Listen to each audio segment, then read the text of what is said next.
ভারতবর্ষ মানে কোনো আর্ট পেপারে আঁকা জল রঙের মানচিত্র নয়। ভারতবর্ষ মানে শুধু হর্ষবর্ধন কিংবা বাবরের বিজয় বার্তা নয়।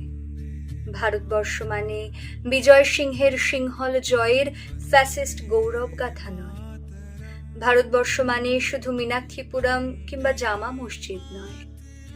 ভারতবর্ষ মানে নেহেরুজির বংশানুবৃত্তি কিংবা জিন্না সাহেবের অলিখিত শ্বেতপত্র নয়।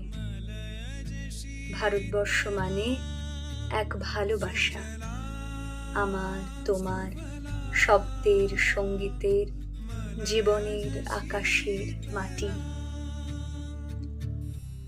আমাদের প্রাইমারি স্কুলে কলু খাঁ সাহেব সাদা দাড়ি, মাথায় ফেজ ড্রিল করাতেন আমাদের, সস্নেহ সতর্ক করতেন। বাপা সকল, পা আর হাত মিলিয়ে চলো। কলু খাঁ সাহেবের গোড়ের মাটিতে আজ ফেরেস্তার হাসি ভারতবর্ষের চিরাগ হয়ে জ্বলছে।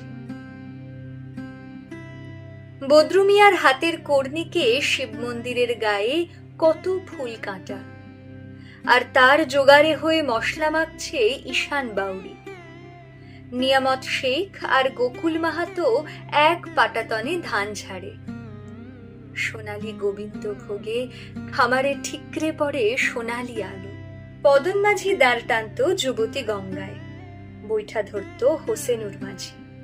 সামলে চলো মাঝি, ছামুতে কাঁচা খাকির গাম, চোরাবালির চর আর ঘূর্ণিজলার ঘাট।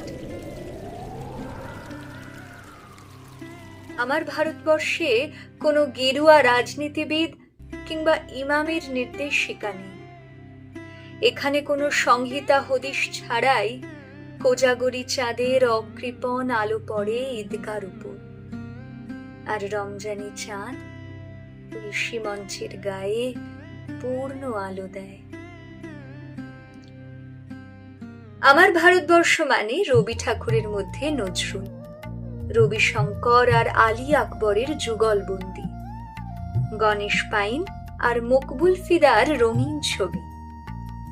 আমার ভারতবর্ষ মানে লালন ফকিরের গান। আমার ভারতবর্ষে আমি শুনেছি মোহাম্মদ রফির সঙ্গে লতার ডুয়েট, দেখেছি পাল্লা দিয়ে আজহারের সঙ্গে শচীনের দৌড়, খেলার মাঠের প্রান্তে দাঁড়িয়ে শুনেছি নইমুদ্দিনের তদারকি চিৎকার, বিজয়ন, আকিল, কুলজিৎ, বাইচুং, মাঠটাকে আরো বড় করো। মাঠ দিন দিন ছোট হয়ে যাচ্ছে, মাঠটাকে আরো বড় করা দরকার, অনেক অনেক বড়। মাঠ দিন দিন ছোট হয়ে যাচ্ছে, মাঠটাকে আরো বড় করা দরকার, অনেক অনেক বড়।